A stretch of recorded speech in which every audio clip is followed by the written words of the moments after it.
जहाँ ज़्यादा प्रेम होता है उसके मरने का भय तो स्वाभाविक लोगों को बना रहता है। प्रिय पुत्र, प्रिय पति, प्रिय पत्नी, प्रिय भाई, जो भी प्रिय है, ज़्यादा कामकाजी। इंदिरा गांधी ने एक बार बहुत बढ़िया बात कही थी, वो सबकी बात है कि जो लोग मरने वाले के लिए रोते हैं उनके लिए थोड़े रोते, अपने लिए रोते हैं, क्योंकि उनको सुविधा थी उनसे और सुविधा छिन गई। ये बात सबकी है, लेकिन याद आई, उन्होंने कहा था, अखबार में एक बार पढ़ा था। अच्छी बातें तो सबके दिमाग में आती हैं, सभी कहते हैं। घर में एक ऐसा व्यक्ति हो जो निकम्मा हो, मर जाए, कोई परेशानी नहीं होती, और अगर वो ज़्यादा परेशान करने वाला हो तो खुशी होती। अपना ही पुत्र हो, खाट पर पड़ा हो, डॉक्टर ने कह दिया हो ये खड़ा नहीं होगा आप,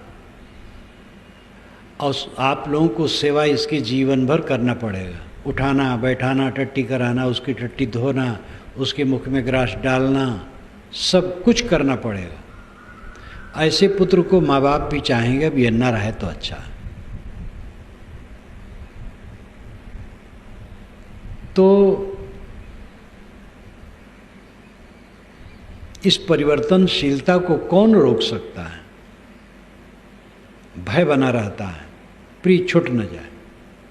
प्रिय कब तक है? वो कामकाजी, कामकाजी ना हो, प्रिय नहीं रहेगा। इसलिए सारी प्रियता का केंद्र कहाँ है? आत्मा में।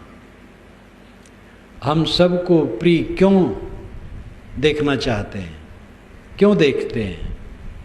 अपने प्रियतम के लिए, जो प्रियतम आत्मा है, उसी सुख के लिए। सरल भाषा में कहें तो अपने लिए हम सब चाहते हैं। जब अपने लिए सब पत्नी को, पति को, पुत्र को, भाई को, धन को, पद को, प्रतिष्ठा को अपने लिए चाहते हैं। जब अपने लिए चाहते हैं तो हम अपने ही का विश्लेषण क्यों न करें? हम हैं कौन? अपने का विश्लेषण कर लें तो असंतोष मिट जाएगा। ये स्वयं आत्मा है जो सबको चाहता है, भूल करके चाहता है, समझ नहीं पाता है। अखंड सुख हुआ पदार्थों को बटोर करके चाहता है और प्राणियों को बटोर करके अखंड सुख उसे मिलेगा, ये सबसे निष्काम होकर। आत्मा का स्वरूप ही निर्मल है, जो सबका अपना अस्तित्व है। अस्ति कश्चित स्वयं नित्यम बोध प्रत्यय लंबना।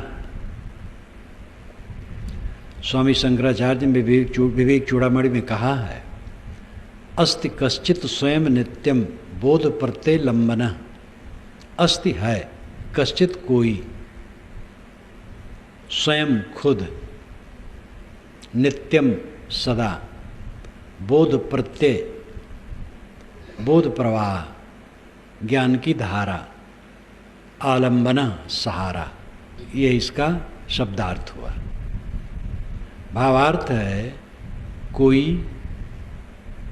स्वयं, नित्य, सत्ता है जो ज्ञान प्रवाह का आधार है। हमारा ज्ञान प्रवाह हर समय चलता है, हर समय मैं जानता हूँ। जागृत अवस्था में मैं जानता हूँ,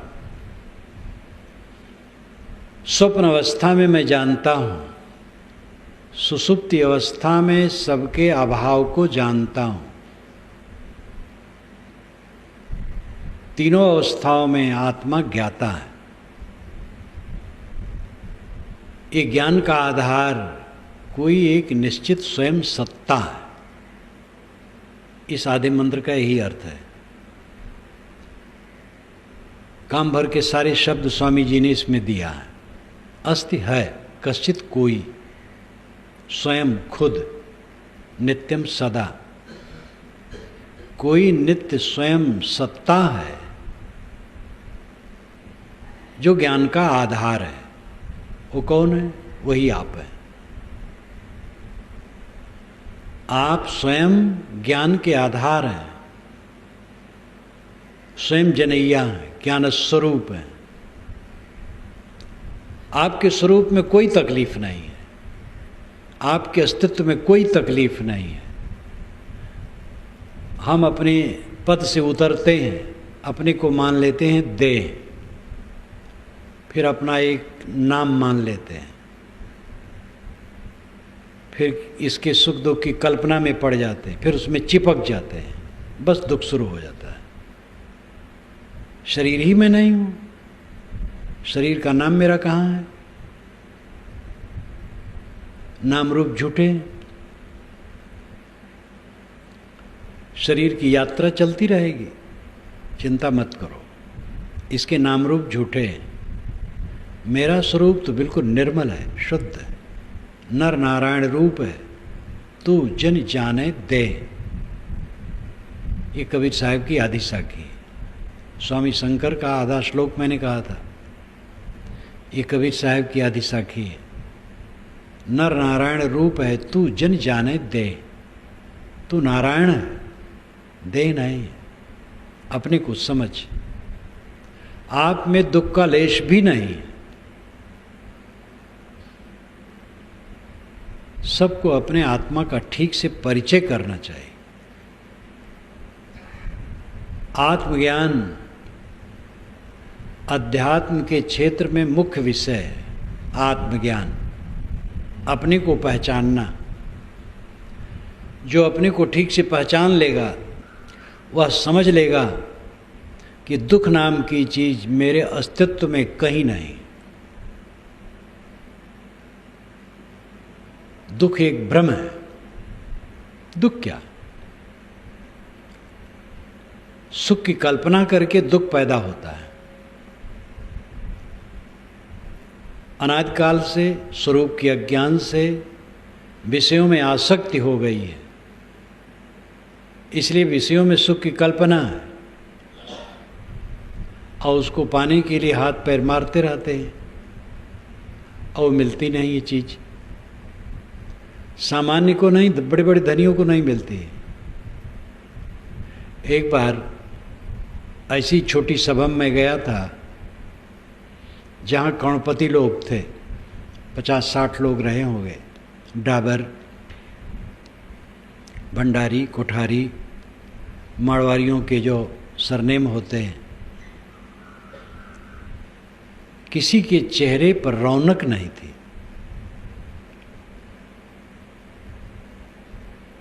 और बात याद आई, गत बरस जब कलकत्ता से मैं लौटा था तो कई लड़के बंगाल के यहाँ कॉलेज में पढ़ते हैं, वो उसी में उनका रिजर्वेशन था। एक लड़के का तो मेरे सामने था, उसका मित्र सामने आके बैठ गया, ज़्यादा संवेदनशील था। उसने कहा, महाराज इस पूरे डिब्बे में आप लोग जो 2-3 हैं, इनके समान मैं किसी को प्रसन्न नहीं देखता हूँ पूरे डिब्बे में। हमने कहा, भाई ये तो आप समझे कुछ। कहे, आप लोग जितना प्रसन्न देखते हैं कोई नहीं दिख रहा, क्या कारण है? अब वो ऐसा रहा होगा, विचारक, चिंतक, सोचता होगा, परखता होगा। हम क्यों हरदम उदास बने रहते, दुखी बने रहते हैं? प्राणी पदार्थों की मान्यताओं का दाब हमारे दिमाग पर बना रहता है, इसलिए हरदम खिन्न, दुखी, असंतुष्ट। क्या हो जाएगा?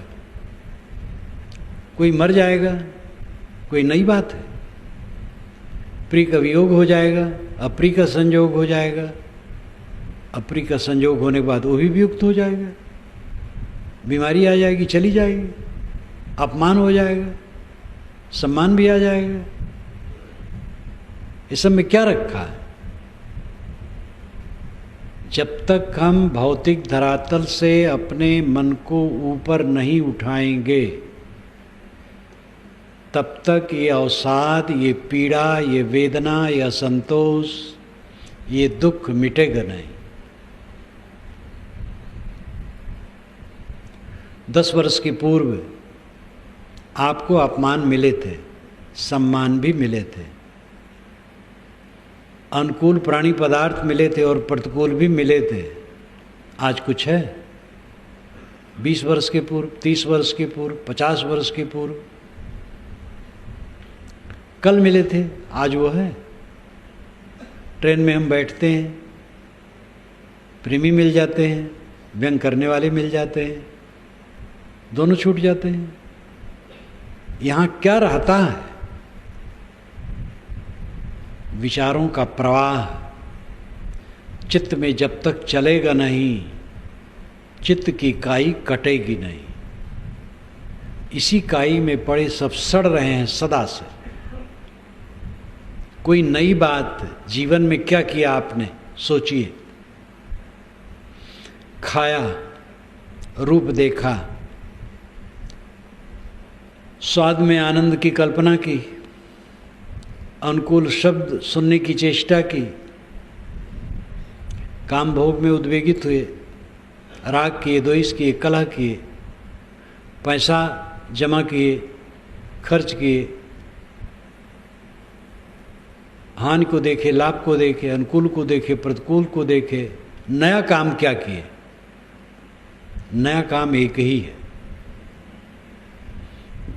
अपने मन को भौतिक धरातल से ऊपर उठा लेना। ये सब पानी की बुलबुले की तरह बन करके मिट जाने वाले हैं, स्वप्न की तरह खो जाने वाले हैं, कुछ भी रहने वाला नहीं। जिस पर हम जीवन भर अपना अधिकार माने बैठे हैं, वो स्वप्न नहीं, सुसुप्त की तरह हो जाएगा। सपने की तो याद होती है, लेकिन जब शरीर छूट जाएगा तो इसकी याद भी नहीं होगी। इन विचारों को अपने चित्त में ला करके जब तक हम उसे इससे उबारेंगे नहीं, तब तक मन का असंतोष मिटेगा नहीं। पदार्थों, प्राणियों के प्राप्त होने से असंतोष मिटता नहीं।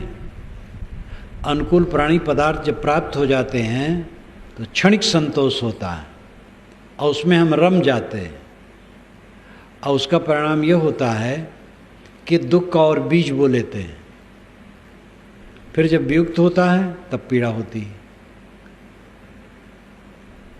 काम भोग में आदमी पड़ा तो उसको संतोष हो गया। पहले उसके मन में काम की खलबली आई तो असंतोष हुआ। अब उसको लगा ये करने को मिले तो संतोष होगा। पुरुष है, स्त्री को पाया, स्त्री है, पुरुष को पाई तो संतोष हो गया। संतोष नहीं हुआ, वो असंतोष का बीज बोया। संतोष लगता है क्योंकि वृत्ति थोड़ी स्थिर हो जाती है, परंतु वही आसक्ति उसको और दौड़ाती है, वही अध्यास और खींचता है। दौड़ते दौड़ते कोई थक गया, बैठ गया, विश्राम करने लगा, आनंद आ गया, लेकिन वो दौड़ने के लिए ही विश्राम कर रहा है। जहाँ शक्ति आई फिर दौड़ेगा। भोग क्रिया में एक विश्राम की कल्पना हो जाती है, लेकिन दौड़ने के लिए आदमी मानो शक्ति भरता है। भोग क्रिया में लगने से विश्राम जैसा लगा, लेकिन उसमें एक शक्ति अर्जित हुई और फिर भोग में दौड़ा। यही सदा से करता आया है और भटकता आया है। एक रस सुख चाहो तो विषयों से अपने को अलग करो, अपनी शक्ति और योग्यता के अनुसार जहाँ जो हैं उसे अपने को ऊपर उठाने की चेष्टा करें। बहुत रागी भोगी हैं, घटाव हैं। जो ज़्यादा साफ सुथरे मन के हैं और जीते हैं। जो काफ़ी ऊपर उठ गए हैं पूरा जीत लें। सबके लिए संभावनाएं हैं। और एक अत्यंत रागी व्यक्ति को भी ये काम करना है। आज चाहे कल चाहे परसों। भोग का मार्ग सुख का मार्ग नहीं, त्याग का मार्ग ही सुख का मार्ग है। गृहस्थी में आदमी क्यों फंसता है? क्योंकि वो समझता हम रह नहीं पाएंगे वैसे। जवानी में अंग मिलन की चेष्टा होती है, नर है तो नारी से, नारी है तो नर से। इस आकर्षण को वो मिटा नहीं पा रहा है, इसलिए गृहस्थ बना, उचित किया। परंतु अब तो देख लिया, जिसमें बड़ी लालसा थी वो तो देख लिया, एक बार, दो बार, चार बार, अनेक बार। अब तो समझ में आ गया, अपने को संभालने की जरूरत है। लेकिन वो धारा में बहने लगता है, क्या पाए उसमें? अपने को छीड़ किए, उद्वेगित किए, मलिन किए, पश्चाताप में डूबे, क्या पाए? ऐसे चुपचाप रहते कितना अच्छा रहा। आप कल्पना करो, जिस समय आपके मन में काम वासना नहीं होती, आपका क्या नुकसान होता है? सुखी रहते हैं। जब काम वासना आई, मन उद्वेगित हो गया, क्या फायदा हुआ? उद्वेगित हुआ, उस उद्वेग में आनंद आया, पीछे पछताए। ये अनुभव की बात है। आदमी को अपनी ही क्रियाओं से सीखना चाहिए। ऐसे हर बात में, खाने में, मान बढ़ाई में, पद प्रतिष्ठा में, किसी चीज़ में जो हमारी ललक होती है, आकर्षण होता है जड़ दृश्य के प्रति, इसी से निरंतर असंतोष बना रहता है। असंतोष का कारण हम समझते हैं कि चीज़ें नहीं मिली। जितनी चीज़ें मिलती 1000 गुना ज़्यादा मिल जाए तो लाख गुना असंतोष बढ़ जाएगा। बिना विवेक के कभी संतोष नहीं हो सकता है। भोग से संतोष कहीं होता है। भोग से संतोष का आभास होता है, भ्रम होता है। त्याग से ही संतोष होता है, हट करके ही संतोष हो सकता है। अपने को पहचानो। आपका स्वरूप निर्मल है, शुद्ध चेतन है। ध्यान की गहराई में पहुंच करके ही आत्मा का अनुभव होता है।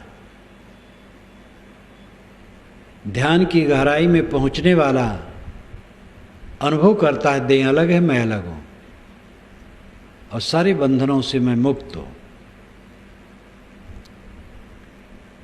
जब तक उस गहराई में न पहुंचे, परिश्रम करना चाहिए, घबराना नहीं चाहिए। 10 बार भूल हो, 11वें बार सावधान। 100 बार भूल हो, 101वें बार सावधान। कभी घबराओ मत। पूरा काम करके ही उद्धार होगा और कोई आपका उद्धार दूसरा नहीं कर देगा। न कोई भगवान कर देगा, न गुरु कर देगा। गुरु बताएगा रास्ता। और ये कम कृपा गुरु की नहीं है, संतों की नहीं है, जो हमें रास्ता बताते हैं। बताने वाला ना मिले तो हमें कुछ पता नहीं चलेगा। सब बातें अपने आप थोड़े समझ में आती। इसलिए संतों, गुरुओं, अनुभवी पुरुषों की जरूरत है। किसी दिशा में अनुभवी पुरुषों की आवश्यकता है। हमें चटाई बीनना है तो जो चटाई बीनने में माहिर है उससे सीखना पड़ेगा। इसलिए आधार की जरूरत है। तो गुरु, संत, सज्जन, मित्र राय दे सकते हैं। करना पड़ेगा हमें खुद। असंतोष क्यों? बिना समझ के। समझ सही नहीं। जो स्वभाव के अधीन है, प्रकृति के नियमों के अधीन है, ऐसे पदार्थों पर हम कब्जा चाहते हैं। जो अपने अपने सुख मान्यताओं के अधीन है, ऐसे प्राणियों पर हम कब्जा करना चाहते हैं। हर आदमी अपने अहंकार कामना में डूबा है। उन पर हमारा क्या अधिकार है? अगर वे विवेकी हैं तो उन पर भी अधिकार जमाने की क्या जरूरत है? किसी को अपने अधिकार में लेने की चेष्टा ही अपने को परतंत्र बना देना है। सब तरफ से जो निष्काम हो जाए, निर्माण हो जाए, वो आत्मसंतुष्टि पाता है। आध्यात्मिक साधना का रास्ता यही है। योग क्या कहलाता है? दुखों के संयोग का वियोग कर देना।